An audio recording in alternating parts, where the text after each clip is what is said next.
जो लोग सोचते थे कि जी जंग खत्म हो गई है, आपको कहा था ये तो कभी जिंदगी में खत्म नहीं होनी और ये शायद जो अब होगी वो दुनिया देखेगी कितनी खतरनाक है।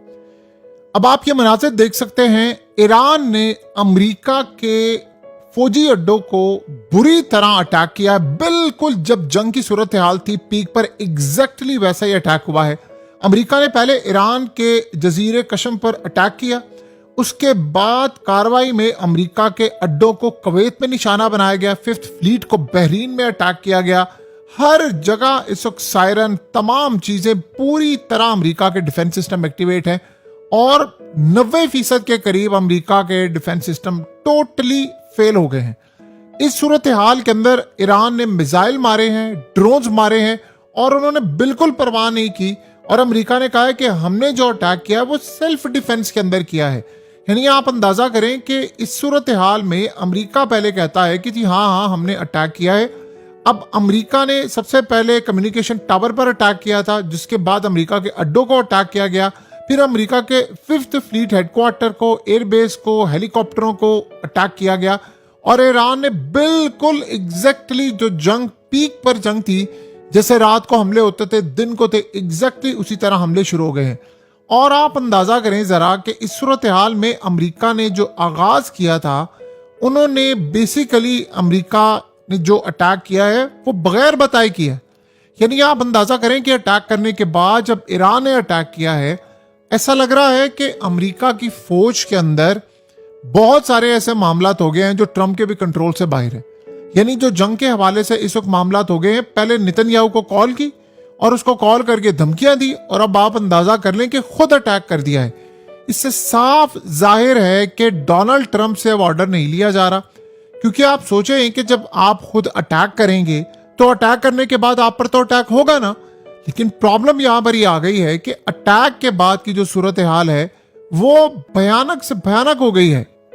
यानी अब ट्रंप पहले नेतन्याहू को रोक रहा था कि तुमने लिबनान में अटैक नहीं करना, अब पता ये चला है किसी भी वक्त इसराइल बैरूत में अटैक करने वाला और जैसे ही अटैक होगा उसके बाद आप देखेंगे कि प्रॉपर जंग छिड़ जाएगी और ये जंग अब आउट ऑफ कंट्रोल होगी। ये आप अंदाजा कर लें कि सूरत हाल है इस वक्त मौजूदा। यानी अगर किसी ने ये सोचा है कि भाई जंग बंद हो गई या फलाना हो गया है, तो अब आप अंदाजा कर लें कि इस वक्त की सूरत हाल कितनी खतरनाक हो गई है। देखिए, इस वक्त लिबनान में झड़पें शुरू हो गई हैं और इस सूरत हाल के अंदर अक़वाम मुत्तहिदा कह रहे हैं जी हमें बड़ी तशवीश है इसराइल ने जो हरकत की है।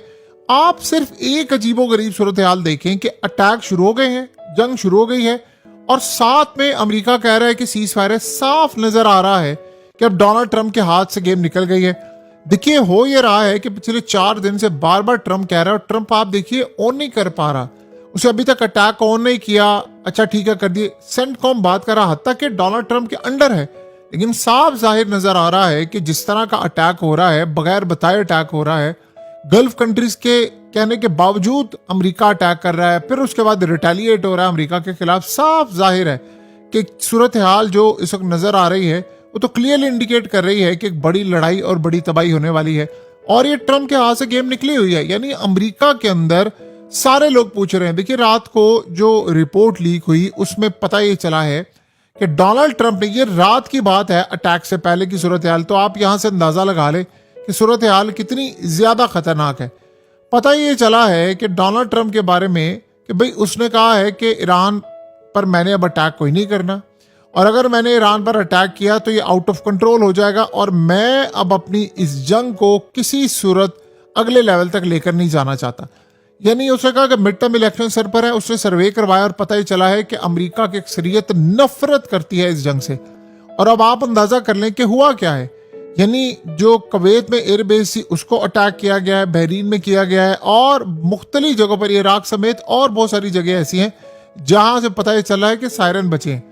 तो यहां से आप अंदाजा कर लें कि अमेरिका ने पहले अटैक किया। अब हुआ यह है कि शायद एक अजीब सूरत हाल है कि ईरान में चूंकि इंटरनेट की बहाली हुई है तो अटैक अब होने शुरू हो गए हैं।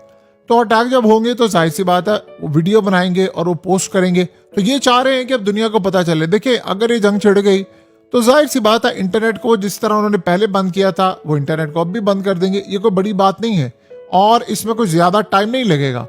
लेकिन इस सूरत हाल में अब आप सोचें कि अमेरिका के अंदर सिनेरियो क्या हुआ है कि अब नाए हॉर्मस में भी अब इस वक्त लड़ाई का आगाज हो गया है और अमेरिका के अंदर शदीद गुस्सा इस वक्त पाया जा रहा है कि ये चल क्या रहा है कि एक तरफ उन्होंने कुवैत को टारगेट किया, बहरीन को किया, अमेरिका के अड्डों को उड़ा दिया और उसके बाद अब अमेरिका के अंदर शदीद बरहमी का इजहार किया जा रहा है कि आप लोगों ने अटैक क्यों किया। ट्रंप ने असल में मीडिया चैनल्स को कहा कि तुम लोग मक्कार हो, झूठे हो। ये कह रहे थे कि अटैक होने वाला है, कह रहा नहीं जी नहीं, कोई अटैक नहीं होने वाला। और अब आप जरा पोजीशन देख लें, एग्जैक्टली वही है कि अटैक होने के लिए जा रहा है और कोई वजह ऐसी, जब मीडिया बार बार इनको कह रहा था कि अटैक हो रहा है, अटैक हो रहा है, तो ये लोग उनका मजाक उड़ा रहे थे कि नहीं। अब आप ये सोचो, डोनाल्ड ट्रंप ये बात कहता रहा कि नहीं कोई अटैक नहीं हो रहा। उधर से आप ये सोचे कि जैसे ही इसराइल ने देखा है कि अटैक हो गया है, उन्होंने अपनी फोर्सेस को अलर्ट कर दिया है। हो सकता है, पॉसिबिलिटी है कि आज रात या कल को इसराइल के जहाज उड़े और वो जाकर अटैक कर दें। देखिए, सीज फायर नाम की कोई चीज नहीं है, सब अब झूठी बातें हैं कि जी सीज फायर होगा और बातचीत होगी। पहली बात यह है कि मुज़ाकरात को तो आप भूल ही जाए ना, ये चाहे इवन के अटैक रुक जाए या ना हो, जो मर्जी हो, लेकिन अब आप मुज़ाकरात को पूरी तरह भूल जाएं कि मुज़ाकरात होंगे, कोई पॉइंट होगा। और पता ये चला है कि अब मुश्तबा खामनेई का ऑर्डर ये है कि अमेरिका के अटैक के फौरी बाद आपने पूरे खितर, पूरे वर्ल्ड में इस जंग को अब अगले लेवल पर ले जाना है। अब ये बड़ी अजीब सूरत हाल है कि एक तरफ ट्रंप ये कह रहा है कि मैंने नेतन्याहू को रोका है और दूसरी तरफ देखिए एक तबका जो फौज के अंदर है, जैसे मिसाल के तौर पर अब ईरान में ऐसा थ्रू आउट पूरे का पूरा मामला सामने आया है कि ईरान में बेशक मुश्तबा खामनेई का ऑर्डर है, लेकिन उन तक बात जाना, वापस आना, निकलना, इसको तकरीबन 4-5 दिन लग जाते हैं। उस दौरान जो भी फैसला करना है वो पासदारान इनकलाब, उनकी फौज ने मिसाइल मारने का, कोई भी चीज करनी है वो उस लेवल पर करनी है। तो किसी को नहीं पता कि क्या मामला हो जाए, कैसी लड़ाई हो जाए, क्या सूरत हाल हो जाए, लेकिन बस अटैक कर दिया जाता है।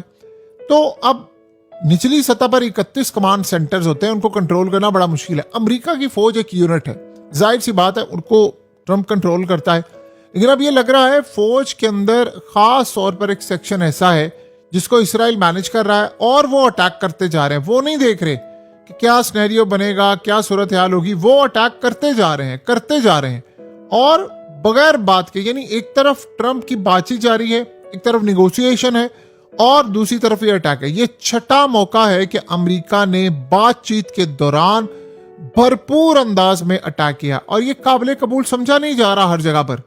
देखिए, तेल की कीमतें ऊपर चली गई हैं और जाहिर सी बात है अब तेल की कीमतें अगर ऊपर गई हैं तो फिर अब अगला सिनेरियो जो है वो बाबुल मंदब बंद होने का है। यानी ये पागलपन की जो इंतहा है वो बगैर किसी रीजन के शुरू की गई। इससे आप जाहिर से होता है, साफ क्लियर नजर आता है कि इस वक्त ईरान के मिसाइल और ईरान के जो ड्रोन्स है वो क्लियरली अटैक करने जा रहे हैं और इसराइली मीडिया ने यहां तक कह दिया है कि किसी भी वक्त अब बैरूत पर अटैक होने वाला है। और देखिए, ये मौका इसराइल नहीं छोड़ेगा। अगर वो बैरूत पर अटैक कर देते हैं तो फिर तो फुल फ्लेज वॉर है। तो अब आप बताएं कि जो फुल फ्लेज वॉर होगी वो किस तरह इसराइल शुरू नहीं करेगा। यानी ये एक अजीब बात है कि रात को जब नेतन्याहू और ट्रंप के दरमियान मामला हुए, वो इतने ज्यादा बरहमी का इजहार कर देने वाले मामला थे कि उसके बाद की सूरत हाल अब आप देख लें, बिल्कुल जंग शुरू कर दी उन्होंने।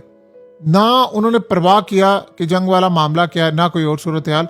और थ्रू आउट द ईयर्स जो जंग होती जा रही है अब वो आउट ऑफ कंट्रोल है और इस सूरत हाल के अंदर अब इसराइल अपॉर्चुनिटी ढूंढ रहा है। देखिए, फ्लाइट सारी कैंसिल हो गई हैं पूरे के पूरे, यानी 2-3 ममालिक की फ्लाइट्स कैंसिल हो गई। अब रीजन पूरे का पूरा डिस्टर्ब होने के लिए जा रहा है।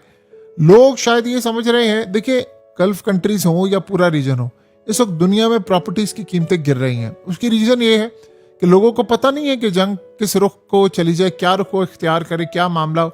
इसीलिए सब इंतजार में बैठे हुए हैं कि कोई ना कोई अच्छी पॉजिटिव न्यूज आए। लेकिन ट्रंप के होते हुए आप ये समझ ले कि दुनिया में सुकून, पॉजिटिव न्यूज दूर दूर तक इसका शायद फिलहाल कोई ताल्लुक होता हुआ नजर नहीं आ रहा। जो भी होना है अब ये इन दिनों में ही होना है और ये शायद एक दफा भी ये जंग छिड़ जाएगी, ये फिर रुकेगी नहीं, ये फिर लंबा अरसा चलेगी और फिर उसमें शायद हो सकता है इस दफा जो मामला हो रहे थे जंग बंद करवाने के, जो ममालिक कूदे हुए थे, ताकि कतर भी इसे कूदा हुआ है, सारे के सारे ममालिक बुरी तरह फेल हो जाएंगे।